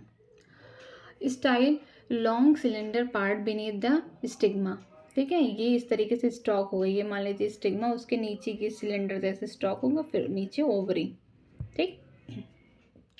ओवरी क्या है, बेसल बग्ड पार्ट, मतलब एक बड़ा सा पार्ट होगा ओवरी का, एकदम बग्ड, ठीक, फुला फुला सा। It is has ovarian cavity, इसे लॉक्यूल बोलते हैं, इन विच प्लासेंटा इज लोकेटेड। यहाँ पे एक ये ओवरी हो गया, तो इसके अंदर एकदम जो फुला फुला स्ट्रक्चर है ना, ओवेरियन वैक्यूल मीन्स ओवरी के अंदर जो कैविटी है इसे ओवेरियन वैक्यूल बोलते हैं या फिर लॉक्यूल बोलते हैं, जिसके अंदर प्लासेंटा लोकेटेड है। Arising from the placenta are the ovule microsporangium, कि प्लासेंटा से ये क्या है, ओव्यूल जुड़ा हुआ है। अब सीधी सी बात है, ये ओवरी है, ठीक, ये मान लीजिए प्लासेंटा स्ट्रक्चर है और इसी से जुड़ा हुआ है ये ओव्यूल है, ये स्ट्रक्चर, ये ओवरी हो गया बड़ा सा, ठीक। इसी के अंदर मान लीजिए प्लासेंटा इस तरीके से अटैच्ड है, ये लॉक्यूल में, ओवरी के लॉक्यूल, ये पूरा स्पेस जो होता है ओवेरियन लॉक्यूल हो गया, या फिर ओवेरियन कैविटी बोल सकते हैं। ये प्लासेंटा है, ये अटैच्ड है, ये मान लीजिए एक ओव्यूल है, ठीक। Number of ovule in an ovary में भी 1 हो सकता है, जैसे वीट, पैडी, मैंगो में, और many, papaya, watermelon, orchids etcetera. अगर एक ओव्यूल होगा, आपने गेहूं में देखिए एक ही आता है गेहूं, पैडी में देखिए धान आप देखेंगे तो एक ही आएगा। मैंगो, आप सबसे सबसे अच्छा एग्जाम्पल मैंगो है, और मैंगो तो सबने देखा है, सबने खाया है, खूब खाया है। ठीक है, लेकिन मैंगो के अंदर आपको देखते होंगे एक ही सीड बन रहा है ना, एक ही सीड है वहाँ पे। देखिए अभी तो पढ़ा ही नहीं हम लोग अभी पूरी तरीके से फर्टिलाइजेशन, लेकिन मैं बता देती हूँ कि जब फर्टिलाइजेशन पूरी तरीके से हो जाता है तो ये ओवरी ही बदल जाती है फ्रूट में, और जो ओव्यूल होते हैं वो बदल जाते हैं सीड में, ठीक है। तो हम सीड से ही पता कर रहे हैं, अब कोई तो जाएगा नहीं फर्टिलाइजेशन पीरियड में देखने की किस तरीके से हो रहा है, ठीक, कोई नहीं जानता। तो जैसे मैंगो सबने खाया है, सबने देखा है, सबने खाया है बहुत अच्छे से, तो आप उसमें देखेंगे जब मैंगो को खा पी लिया तो आपको एक ही सीड मिलेगा आपको हार्ड, ठीक। तो इसका मतलब कि उसके अंदर एक ही ओव्यूल है, ठीक, और जो आपने खा लिया वो तो राइपन ओवरी है। फर्टिलाइजेशन के बाद वो ओवरी ही पूरे तरीके से फ्रूट बन गया है, ठीक है। और many like papaya, watermelon, orchids, आपने पपाया देखा है तो जब पपाया को कट करेंगे ढेर सारे बीज हो, उसमें बहुत सारे बीज रहते हैं, आप उसे काउंट नहीं करिए, बहुत सारे रहते हैं, 10, 20, 25, 100, बहुत सारे बीज रहते हैं। तो क्या है, वो बहुत सारे उसके अंदर ओव्यूल प्रेजेंट होंगे, ठीक है। अब हम बात करने जा रहे हैं स्ट्रक्चर ऑफ माइक्रोस्पोरेंजियम ओव्यूल, कि माइक्रोस्पोरेंजियम ओव्यूल का स्ट्रक्चर क्या है। और एक यहाँ पे एक बहुत इम्पॉर्टेंट चीज़ ये है कि ये मेगा स्पोरेंजियम क्या है। स्टार्ट करने जा रहे हैं स्ट्रक्चर ऑफ मेगा स्पोरेंजियम, जिसे हम ओव्यूल कहते हैं, ये ठीक है। मेगा स्पोरेंजियम, माइक्रो स्पोरेंजियम नहीं, मेगा, मेगा मतलब फीमेल की बात की जा रही है, ठीक है। ये याद रखना, ओव्यूल को एक टर्मिनोलॉजी है या टर्म दे दिया गया साइंटिफिक, इसको मेगा स्पोरेंजियम कहते हैं, याद रखना। Ovule is attach to placenta by a stalk, इसे हम फ्यूनिकल कहते हैं।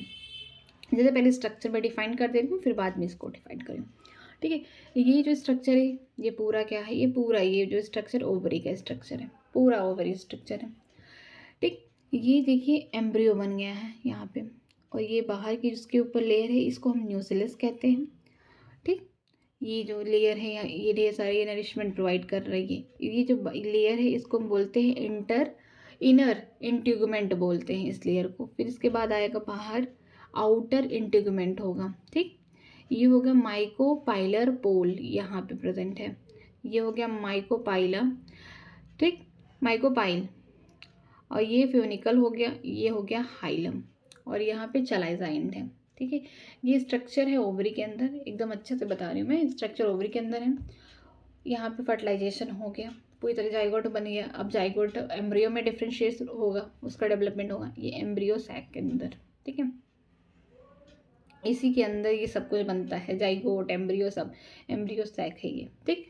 इसकी जो चारों तरफ आप ये स्पेस देख रहे हैं, पूरा पूरा पूरा, इसको हम बोलते हैं न्यूसेलस, ठीक। ये जो आएगा इसको बोलते हैं हम इनर इंटीग्यूमेंट, ठीक। इसके बाहर जो आएगा स्ट्रक्चर हम बोलते हैं आउटर इंटीग्यूमेंट। ये हो गया, ये वाला एंड जो हो गया इसको बोलते हैं माइक्रोपाइलर पोल, ठीक। लेकिन ये जो एंड हो गया ये, इसको माइक्रोपाइल्स बोलते हैं, माइक्रोपाइल्स। ये हो गया फ्यूनिकल, ये हो गया हाइलम, और ये चलाइजा एंड है, बेसल पार्ट ये ओवरी का, ठीक। अब चलिए पढ़ते हैं। Ovule is attach to placenta by stalk called funicle. अब फ्यूनिकल कहाँ है, ये है। ओव्यूल जो होता है ये अटैच्ड होता है स्टॉक के द्वारा, मान लीजिए ओव्यूल है, यहाँ पे स्टॉक है, इससे द्वारा अटैच्ड होगा फ्यूनिकल से। Junction between body of ovule and funicle are कर हाइलम। अब हाइलम कहाँ पे, हाइलन ये पोर्शन है, ये वाला पोर्शन है, किसके बीच में प्रेजेंट है, junction of ovule and funicle. यहाँ पे ओव्यूल होगा और ये वाला एरिया फ्यूनिकल होगा। जंक्शन बिटवीन किसके बीच में है, ओव्यूल एंड फ्यूनिकल, यहाँ पे फ्यूनिकल, इसे हम क्या बोलते हैं, hilum, okay. Each ovule has one or more protective involve integument except at the tip where the small opening micropyle is present. अब इंटीग्यूमेंट क्या करते हैं कि जैसे न्यूक्लियस है, न्यूक्लियस के कुछ सेल जो होते हैं प्रोटेक्शन करते हैं, जैसे कि इंटीग्यूमेंट्स, उसको बोलते हैं आउटर इंटीग्यूमेंट्स हो गए और इनर इंटीग्यूमेंट्स हो गए। तो यही बोला गया है कि ईच ओवल हैज़ वन और टू प्रोटेक्टिव इन्वॉल्व्स होंगे, इंटीग्यूमेंट होंगे, एक्सेप्ट कहाँ नहीं प्रेजेंट होंगे, at the tip where a small opening micropyle is present. यहाँ पे ये पूरे प्रेजेंट है यहाँ चारों तरफ, लेकिन यहाँ माइक्रोपाइल वाले एंड्स पे नहीं प्रेजेंट है, ठीक है, क्योंकि यहीं से तो आएगा क्या, पॉलन ट्यूब, और यहाँ पे एम्ब्रियो सैक में जाएगा और यहीं पे फर्टिलाइजेशन होगा, इसीलिए यहाँ पे प्रेजेंट नहीं है, ठीक है। Opposite at the micropylar end it is the chalaza basal part है। यहाँ पे क्या है, माइक्रोपाइलर एंड है, ठीक है। इसके जस्ट अपोजिट में ये वाला एंड जो होता है चलाइजा एंड होगा, या फिर इसको चलाइजा पोल मेंशन किया है, ये चलाइजा एंड होगा। ये क्या है, बेसल पार्ट है, ओवरी का बेस है, बेस इस तरीके से ओवरी है, तो ये जो बेसल पार्ट है इसको चलाइजा एंड बोला गया है। Enclosed within the integuments, ठीक है, there is a mass of cell called nucleus, it cell contain reserve food material. पहले ही बता चुकी हूँ न्यूक्लियस का काम क्या है, न्यूट्रिशन प्रोवाइड करना, ठीक है। Enclose with in the integument, ये इंटीग्यूमेंट देखो इनर इंटीग्यूमेंट है, ये आउटर इंटीग्यूमेंट है, लिखा enclosed with in integument, integument के अंदर कुछ इंक्लोज्ड है, ये पूरा ये जो एरिया है ये क्या है, पूरी तरीके से रिजर्व्ड है, ये मासेस ऑफ सेल है, ढेर सारे यहाँ पे सेल प्रेजेंट है, इसे हम न्यूक्लियस कहते हैं, जो कि खाना रिजर्व किया है, खाना को स्टोर किया है, ठीक है, जो कि हेल्प करेगा जब जाइगोट बनेगा फर्टिलाइजेशन के बाद, नरिशमेंट प्रोवाइड करने के लिए, ठीक है। Inside the nucleus is embryo sac, ठीक है, न्यूक्लियस के अंदर ही वहाँ पे एम्ब्रियो सैक आपने देखा था, इसे हम क्या बोलते हैं, फीमेल गैमेटोफाइट। याद रखना, अगर मेल गैमेटोफाइट होगा पॉलन ग्रेन, फीमेल गैमेटोफाइट होगा तो एम्ब्रियो सैक, ये दो टर्म्स याद रखना, male gametophyte pollen grain, female gametophyte embryo sac, ठीक। An ovule generally have a single embryo sac form from megaspore, ठीक है। एक ओव्यूल के पास जनरली क्या होता है, एक ही एम्ब्रियो सैक। मैंने पहले ही बोल दिया कि किसी भी प्लांट के अंदर एंथर है तो वहाँ पे आपको हज़ारों पॉलन ग्रेन बनते हुए दिखेंगे, लेकिन जो उसका एम्ब्रियो सैक है, ओवरी वाला पार्ट है, वहाँ पे आपको एक ही ओवल जनरली देखने को मिलते हैं। ऐसा नहीं कि एक ही रहेगा हमेशा, नहीं, कुछ प्लांट्स में एक से ज़्यादा होते हैं, लेकिन आपको ज़्यादा करके मोस्ट ऑफ द टाइम आपको एक ही देखने को मिलेगा। अब पढ़ने जा रहे हैं मेगा स्पोरोजेनेसिस। अब मेगा स्पोरोजेनेसिस में क्या है कि किस तरीके से फीमेल का स्ट्रक्चर बनेगा, फीमेल का, ठीक है, ओव्यूल किस तरीके से बनेगा इधर, अब वहाँ पे पढ़ने जा रहे हैं मेगा स्पोरोजेनेसिस में, मेगा स्पोर बनाने जा रहे हैं। It is the formation of the megaspore from the megaspore mother cell, ठीक है। मेगा स्पोर को कहाँ से बनाएंगे, मेगा स्पोर मदर सेल, ठीक है। मेगा स्पोर मदर सेल क्या है, डिप्लॉयड होंगी, 2 यन होंगे, याद रखना इसको, ठीक है। और मेगा स्पोर जब मियोसिस करके बनेंगे तो यन बनेंगे, इसको हमेशा याद रखना इस बात को। Ovule generally differentiated a single megaspore mother cell in micropylar region of the nucleus. जैसे अब मैं इस स्ट्रक्चर के थ्रू पहले बताऊँ आपको। ओव्यूल जो है डिफ्रेंशिएट होंगे सिंगल मेगास्पोर मदर सेल। जो भी ओव्यूल होगा वो, जैसे जो भी ओव्यूल होगा प्रेजेंट है वो डिफ्रेंशिएट हो जाएंगे किस में, मेगास्पोर मदर सेल्स के अंदर डिफ्रेंशिएट हो जाएंगे। ठीक है, ये माइक्रोपाइलर एंड, ये वाला माइक्रोपाइलर एंड मान लीजिए और ये वाला चलाइजा एंड, क्योंकि उसके अपोजिट ही रहेगा ना।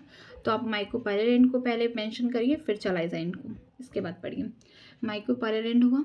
ठीक, ये देखिए ये जो सेल आपको दिख रहा है ये क्या है, ये सेल है सिंगल ओव्यूल, डिफ्रेंशिएटेड है, डिफ्रेंशिएट हो गया है सिंगल। एमएमसी का मतलब हो गया megaspore mother cell. In micropylar and वाले इस पे एंड पे है, चलाइजा एंड पे नहीं, माइक्रोपाइलर एंड पे है ऑफ द न्यूक्लियस। इस ये पूरा ये न्यूक्लियस है, ये देखिए ये चारों तरफ। अब ये चारों तरफ न्यूक्लियस है तो इसका मतलब ये क्या है, एम्ब्रियो सैक है।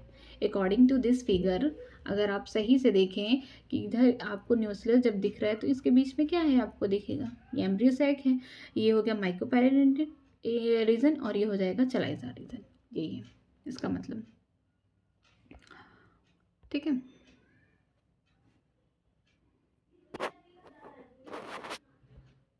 ठीक। अब आगे चलते हैं कि ओवल जनरली डिफ्रेंशिएट हो जा रहा है किसमें, एमएमसी में, मेगास्पोर मदर सेल में हो रहा है। ठीक, it is a large cell, ये क्या होते हैं, लार्ज सेल होते हैं, containing dense cytoplasm and the prominent nucleus. ये लार्ज सेल हैं पूरी तरीके से, कंटेनिंग डेंस साइटोप्लाज्म, इसमें डेंस साइटोप्लाज्म है और प्रोमिनेंट न्यूक्लियस है। MMC undergo meiosis to form 4 megaspore. MMC का मतलब होता है मेगास्पोर मदर सेल। इसमें क्या होगा, मियोसिस होगा और 4 मेगास्पोर बनेंगे। जैसे कि ये देखिए मेगास्पोर मदर सेल मैंने बना दिया, ये 2n है, एक बार मियोसिस हुआ यन बने। ठीक, दूसरी बार मियोसिस हुआ सेकेंड मियोसिस में। ठीक, ये क्या बनेंगे, यन। ठीक है, ये 4 मेगास्पोर बन गए मियोसिस से। ठीक है, यही लिखा गया है मेगास्पोरोजेनेसिस में कि formation of megaspore, 4 megaspore from the megasporogenesis से। ठीक, यहाँ पे ये स्ट्रक्चर है, मैं इस स्ट्रक्चर को डिफाइन करना चाहती हूँ। ये माइक्रोपाइलर एंड है, ये चलाइजा एंड है। ठीक, ये तो एम्ब्रियो सैक होगा, पूरा क्लियर है। इसके चारों तरफ क्या है, न्यूक्लियस है, न्यूक्लियस भर भर के पड़े हुए हैं, ये पूरा खाना प्रोवाइड करेंगे इसके चारों तरफ, एकदम भर भर के पड़े हुए हैं। ठीक है, ये जो होता है मेगास्पोर मदर सेल होगा। ठीक, ये माइक्रोपेरेंट है, ये मेगास्पोर डायाड है, मतलब कि एक बार, मतलब मेगास्पोर जो सेल है मदर सेल है, एक बार डिवीज़न किया तो वही लिखा गया मेगास्पोर डायाड। यहाँ पे 2 सेल हो गए, ये न्यूक्लियस हो गया, माइक्रोपेरेंट हो गया और ये एंड हो जाएगा चलाइजा का। फिर दूसरा बार मियोसिस हुआ।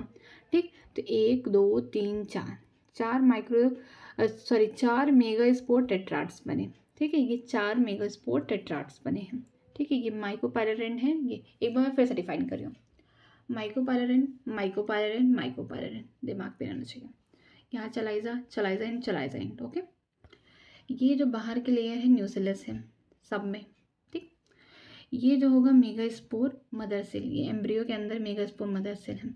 ये मेगास्पोर मदर सेल में पहला मियोसिस हुआ तो एक से क्या होंगे, 2 बनेंगे।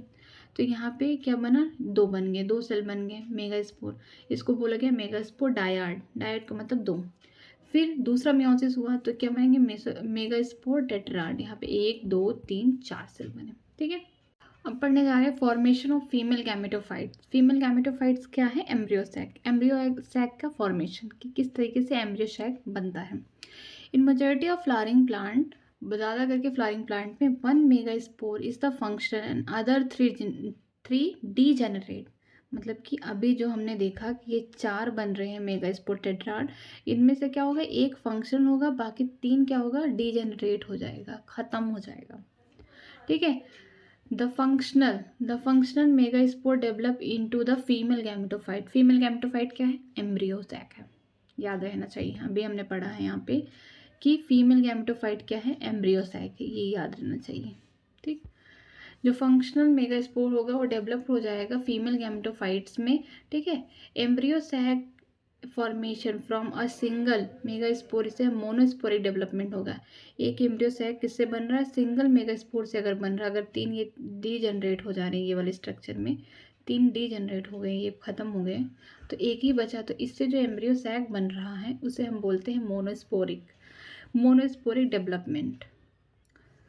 अब हम पढ़ने जा रहे हैं female formation of female gametophyte कि फीमेल गैमेटोफाइट किस तरीके से बनते हैं। ठीक है, अब फीमेल गैमेटोफाइट को हमेशा याद रखो, उसे क्या बोलते हैं? Embryo sac. मेल गैमेटोफाइट क्या है? Pollen grain. फीमेल गैमेटोफाइट क्या है? Embryo sac. याद रहना चाहिए। In majority of the flowering plant कि majority of flowering plant 1 megaspore is functional while other 3 degenerate. बहुत खास बात कि ज़्यादा करके फ्लावरिंग प्लांट में, ज़्यादा करके एंजियोस्पर्म में हम ये देखते हैं कि 1 मेगास्पोर क्या होते हैं? फंक्शनल होते हैं, बाकी 3 डीजेनरेट। मतलब कि अब तक हमने जो देखा ये मेगास्पोर टेट्राड, ये 3 खत्म हो जाएंगे और एक ही फंक्शनल रहेगा। ठीक है, अब तक हमने देखा 4 मेगास्पोर बन रहे, जिसमें से 3 अब क्या होंगे? डीजेनरेट हो जाएंगे और एक ही रहेगा। तो वही दिया गया है। ठीक, यहाँ पे दिया है the functional megaspore developed into the female gametophyte. जो फंक्शनल मेगास्पोर होंगे वो डेवलप्ड हो जाएंगे किसमें? फीमेल गैमेटोफाइट में, मीन्स एम्ब्रियो सैक में हो जाएंगे। The embryo sac formation from a single megaspore, इसे हम बोलते हैं मोनो स्पोरिक डेवलपमेंट। अगर एक ही मेगा स्पोर से एम्ब्रियो सैक की फॉर्मेशन होगी, एक सिंगल मेगा स्पोर अगर क्या बनाएगा? एम्ब्रियो सैक, तो इसको बोलते हैं मोनोस्पोरिक डेवलपमेंट। याद रहना चाहिए। Nucleus of the functional megaspore divide mitotically, means mitosis होगा। To form a 2 nuclei they move to the opposite pole forming 2 nucleated embryo sac. जो न्यूक्लियस होगा फंक्शनल मेगास्पोर सेल का, वो माइटोटिकली डिवाइड होगा, means 2 nucleus बनेगा। और opposite pole का मतलब क्या? एक बोल रहा है, एक जाएगा कहाँ पे? माइकोपाइलर एंड पे, दूसरा चलाइजा एंड पे जाएगा, ये बोल रहा है यहाँ पे। Forming 2 nucleated embryo sac. ठीक है, कि 2 न्यूक्लियस वाला एम्ब्रियो सैक देखने को मिलेगा। अभी देखो और क्या देखने को मिलता है। The nuclei again divide 2 times forming 4 nucleated and 8 nucleated and then the embryo sac. जैसे क्या हुआ ये बता रही हूँ मैं। एक एम्ब्रियो सैक का देखिए, मैं स्ट्रक्चर से नॉर्मल बता रही हूँ। एक ही मेगास्पोर है, ठीक, ये जो होता है डिवाइड हो गया, ठीक है, 2 बना लिए, एक यहाँ बना दिया और यहाँ, ये ख़त्म हो गया, ये ख़त्म पूरी तरीके से। ठीक, इस तरीके से ये 2 हो गया, फिर डिवाइड हुआ एक बार, तो 2 से 2 ये 4 बन गए, फिर डिवाइड हुआ एक बार, ये 4 से क्या हो जाएंगे? अब 8 बन जाएंगे। ठीक है, अब ये क्या होंगे? ये देखो इस तरीके से क्या होंगे? अब ये 8 न्यूक्लिएटेड सेल हो जाएंगे। ठीक, एक एम्ब्रियो में क्या था? पहले एक सिंगल था मेगास्पोर, फंक्शनल मेगास्पोर, वो डिवाइड होके 2 बनाया। ठीक है, अब ये दोनों जाएंगे अपोजिट पोल पे, एक यहाँ एक यहाँ, फिर डिवीज़न होगा, माइटोसिस हो रहा है। ठीक है, फिर ये 4 बन गए, फिर डिवीज़न हुआ, अब ये 2 से 4 तो बनेंगे और ये 4 से 8 बन गए। ठीक है, ये 8 बन जाएंगे, 8 न्यूक्लियस, मतलब एक एम्ब्रियो सैक में आपको 8 न्यूक्लियस देखने को मिलते हैं। ठीक है, इसको याद रखना। 8 न्यूक्लियस स्टेज जो आएगा, nucleated stage in the embryo sac. ये देखिए स्ट्रक्चर में मैं दिखा रही हूँ। जैसा कि एक रहा होगा यहाँ पे फंक्शनल मेगास्पोर, वो डिवाइड करके क्या बन गया? 2। ठीक, अब ये 2 डिवाइड करके एक ये डिवाइड कर लिया और एक ये डिवाइड कर लिया। ठीक, तो 4 बन गए। अब ये 2 क्या करेंगे? डिवाइड कर लेंगे, 2 ये भी डिवाइड किया, ये भी डिवाइड किया। ठीक, डिवाइड करके ये 4 बना लिए। फिर ये डिवाइड किया तो ये एक ये होगा, एक ये डिवाइड हुआ, फिर ये डिवाइड हुआ, 4, 8 बन गए। मतलब कि इनमें 3 बार माइटोसिस होगा। पहला एक फंक्शन मेगास्पोर हुआ, जिससे क्या होगा? 2 बन गए। अब दूसरी माइटोसिस होगा, 2 से क्या हो जाएंगे? 4 बन जाएंगे। फिर तीसरी माइटोसिस हुआ, यहाँ पे देखो 4 से क्या हो गए? 8 हो गए, 4 यहाँ 4 यहाँ 8। ओके, ये हो गया माइकोपाइलर एंड, ये हो गया चलाइजा एंड। इसको बहुत अच्छे से याद रखना। क्या होंगे कि अब एक ही साथ ये 8 न्यूक्लियस तो एक साथ इकट्ठा रहेंगे नहीं, अब इनका भी डिस्ट्रीब्यूशन होगा एम्ब्रियो सैक के अंदर कि किस कहाँ पे ये अपने आप को लोकेट किए हैं। ठीक है, ये माइकोपाइलर एंड है और ये चलाइजा एंड है। यहाँ पे 3 जो न्यूक्लियस होंगे एक साथ हो जाएंगे और चलाइजा एंड पे एक साथ होंगे और बीच में 2 होंगे। ठीक है, याद रखना। 3 जो होंगे माइकोपाइलर एंड पे होंगे, 3 जो होंगे चलाइजा एंड पे होंगे और 2 जो होंगे सेंट्रल में होंगे। ठीक है, और जो माइकोपाइलर एंड वाला होगा, यहाँ पे 2 जो न्यूक्लियस होंगे इसे सिनर्जिड बोलेंगे, उसके पीछे एक रहेगा न्यूक्लियस, इसे हम क्या बोलेंगे? एग। तो ये तीनों मिलके क्या बनाते हैं? एग एपरेटस, 2 सिनर्जिड और 1 एग। ये जो सिनर्जिट लिखा हुआ ना, एक ये सिनर्जिट हो गया और दूसरा ये सिनर्जिट हो गया, ठीक है, ये नीचे वाला, ठीक है। और उसके बाद क्या हुआ, एक एग हो गया। तो ये तीनों जो माइक्रोपैलेट पे एक साथ बनाएंगे, 2 सिनर्जिट और एक एग, इसे हम बोलते हैं एग apparatus, ओके। ये हो जाएगा सेंट्रल सेल। सेंट्रल सेल का मतलब जो बीच का सेल है, वहाँ पे क्या होंगे, 2 न्यूक्लियस एक साथ आ जाएंगे, इसे हम 2 पोलर न्यूक्लियाई बोलते हैं, 2 पोलर न्यूक्लियाई, ठीक है। एंटीपोडल क्या होते हैं कि जो चलाइजा एंड है वहाँ पे 3 न्यूक्लियस अपने आप को इकट्ठा कर लेंगे एक साथ, इसे हम बोलते हैं एंटीपोडल। अब यहाँ पे अच्छे से डायग्राम दिया गया है एंड अब इसको उल्टा कर दिया गया है, ये यहाँ पे आ गया, ये यहाँ पे, इसको एक मतलब मैच्योर एम्ब्रियो सैक का स्ट्रक्चर है। अब इसको ध्यान देखना, ये माइक्रोपाइलर था, वहाँ पे था ये सिनर्जिड एग, ठीक है। यहाँ नहीं कोई करेगा कि यहाँ पे एंटीपोडल, ना ना ना ना, माइक्रोपाइलर एंड के पास ही आपको 2 सिनर्जिट मिलेंगे, एक एग मिलेगा जिसे हम एग apparatus कहते हैं। फिर उसके नीचे क्या मिलेगा, सेंट्रल सेल मिलेगा, ठीक है। ये वाला सही डायग्राम है। अभी एनसीईआरटी में और कुछ लाइन जब हम पढ़ेंगे तो हमको पता चलेगा कि ये डायग्राम सही है। ये तो उल्टा एम्ब्रियो सैक है, इसको उल्टा करके यहाँ रखा गया है, ये सीधा नहीं है, ठीक है। सीधा तो ये वाला है, माइक्रोपाइलर एंड है, सिनर्जिड है, एग है, फिर उसके नीचे क्या होंगे, सेंट्रल सेल होंगे जिसे हम 2 पोलर न्यूक्लियाई कहते हैं। फिर उसके नीचे चलाइजा एंड पे एंटीपोडल होंगे। अब इसी को उल्टा कर दिया गया एम्ब्रियो सैक को। एंटीपोडल कहाँ पे है, चलाइजा एंड पे, देखिए अरेंज हो गए ना कितने अच्छे से एंटीपोडल, 3 सेल, ठीक। फिर इसके बाद यहाँ पे क्या है, पोलर न्यूक्लियाई है, ये सेंट्रल सेल है, बीच का एकदम सेल सेंट्रल सेल है। ये क्या हो जाएंगे, 2 सिनर्जिट होंगे, एक जो होता है पीछे होता है। और याद रखना कि सिनर्जिट में क्या होंगे, 2 वैक्यूल पाए जाते हैं बड़े बड़े, और यहाँ पे फिंगर लाइक apparatus, इस तरीके से, ये फिंगर लाइक दिस, इस तरीके से स्ट्रक्चर पाए जाते हैं। कहाँ, सिनर्जिट्स में, नॉट एग्स, ये सिनर्जिट में पाए जाते हैं, एक्स में नहीं पाए जाएंगे। फिंगर लाइक स्ट्रक्चर, इस तरीके से कुछ फिंगर जैसे स्ट्रक्चर देखो बना ना, हाथ जैसा, इसे हम बोलते हैं फिलीफॉर्म apparatus, ठीक है। ये माइक्रोपाइलर एंड पे होंगे। अब आगे चलते हैं। 2, 4, 8 न्यूक्लिएटेड स्ट्रक्चर था एम्ब्रियो सैक का ये पूरा, और ये है मैच्योर एम्ब्रियो सैक का, ठीक है। This division are free nuclear. Free nuclear का मतलब क्या, डिवीजन होते जा रहा है, होते जा रहा है, जैसे कि एक सेल से 2 बन रहा है, 2 से 4, 4 से 8, 8 से बनता जा रहा है।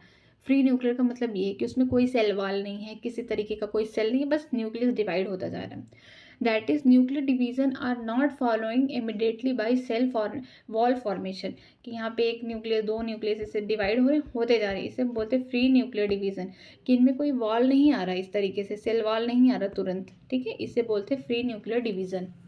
आफ्टर द 8 न्यूक्लिएटेड स्टेज, जब 8 न्यूक्लियस स्टेज बन जाते हैं, cell wall are laid down, leading to the organization of the typical female gametophyte. जब 8, देखो एक मेगा स्पोर था, 1 से 2, 2 से 4, 4 से 8 बन गए, तुरंत नहीं उनमें सेल वॉल आए। जब 8 न्यूक्लियस बन गए उसके बाद से उनके ऊपर सेल वॉल आना स्टार्ट हुआ, ठीक है। 6 of the 8 nuclei means 8 nucleus में से 6 न्यूक्लियस के पास सराउंडेड बाई सेल वॉल है and organized into the cell, मतलब कि 8 न्यूक्लियस बने, 8 में से जो 6 होंगे उनमें क्या होंगे, सेल वॉल पाए जाएंगे, बाकी 2 में नहीं पाए जाएंगे, इस चीज़ को याद रखना।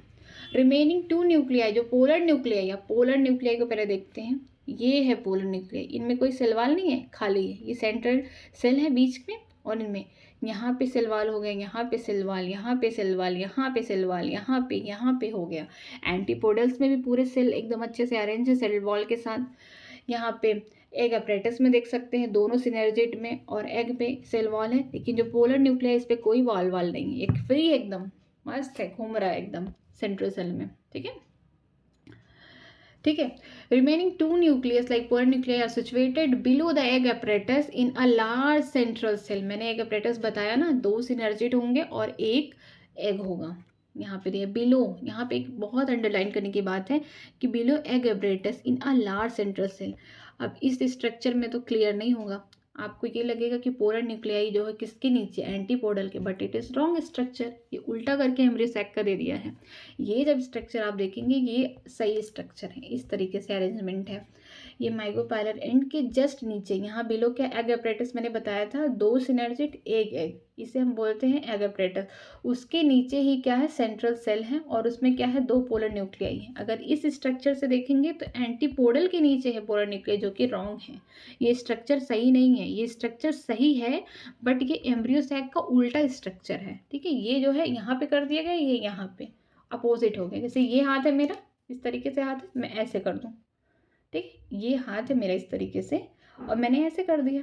हाथ तो मेरा है ही बट ये मैंने क्या किया, अपोजिट कर दिया, उल्टा कर दिया।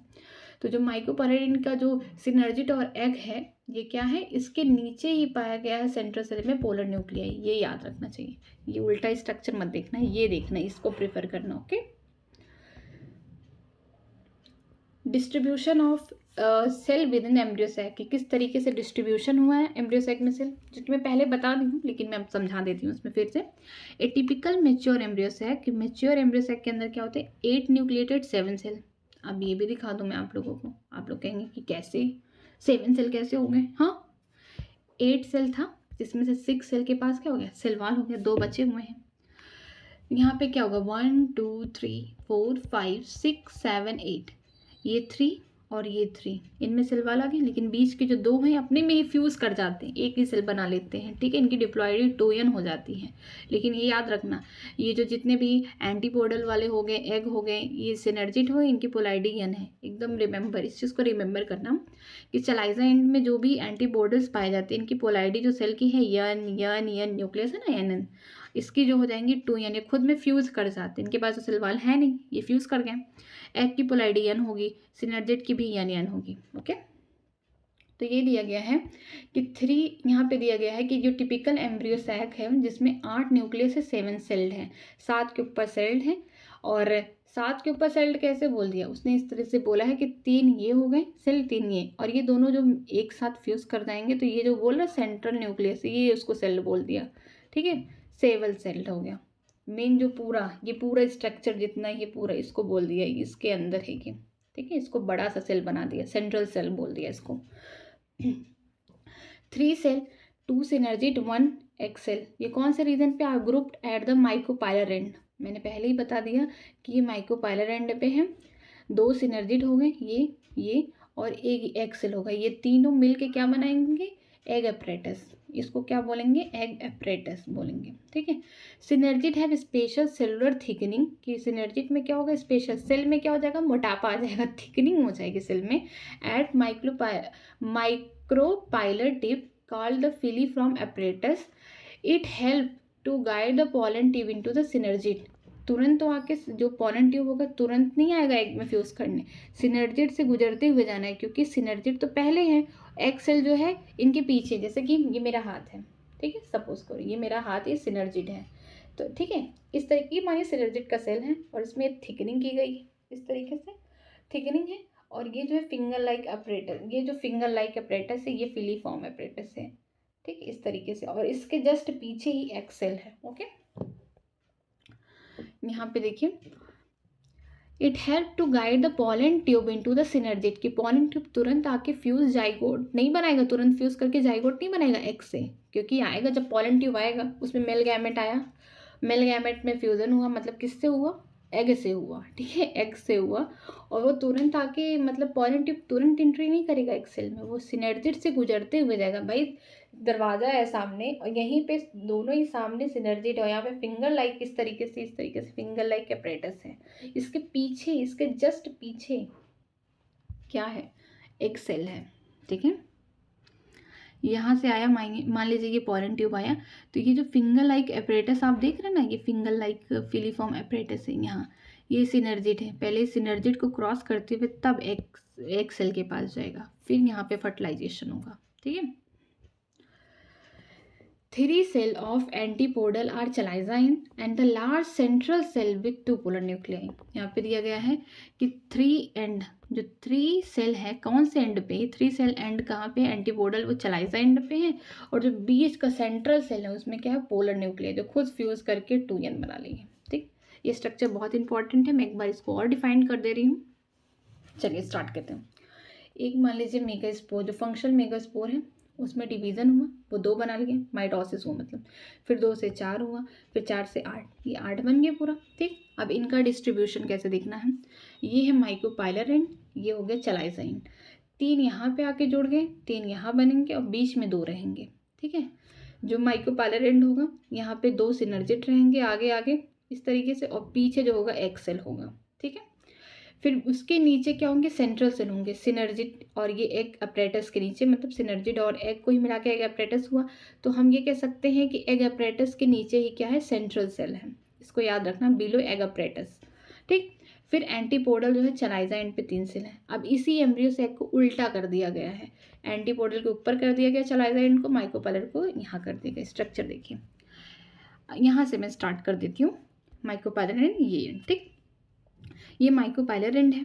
अभी हमने देखा कि ये सिनर्जिट है, ये और एक्सेल, ये क्या बनाते हैं, एग अपरेटस, 2 सिनर्जिट और एक एक्सेल। ठीक है, आगे क्या है, सिनर्जिट इनके पास क्या है, फिलीफाइम अपरेटस है, फिंगर लाइक अपरेटस इस तरीके से।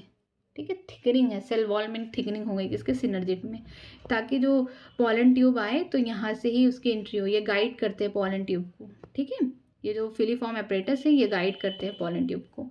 ठीक है, इनके पास क्या होता है, खुद का, सिनर्जिट के पास खुद का क्या होता है, वैक्यूल्स पाए जाते हैं। इसके बाद एक्सेल है उसके पीछे, फिर उसके बाद क्या, उसके नीचे बोलते हैं इस स्ट्रक्चर के अकॉर्डिंग, उसके नीचे क्या है, पोलर न्यूक्लियाई है जो कि फ्यूज करके 2n बना देंगी। और इस ये कहाँ पे है, सेंट्रल सेल, ये बीच का जो सेल है इसे हम क्या बोलते हैं, सेंट्रल सेल, बीच वाला सेल जो है सेंट्रल सेल है। ठीक है, ये जो होगा चलाइजा एंड होगा, ये एंटीपोडल, चलाइजा एंड पे क्या होगा, एंटीपोडल होगा। अब पोलाइडी के बारे में बात करते हैं, ये यन होगा, ये भी यन, ये भी यन, यन, ये हैप्लॉइड है।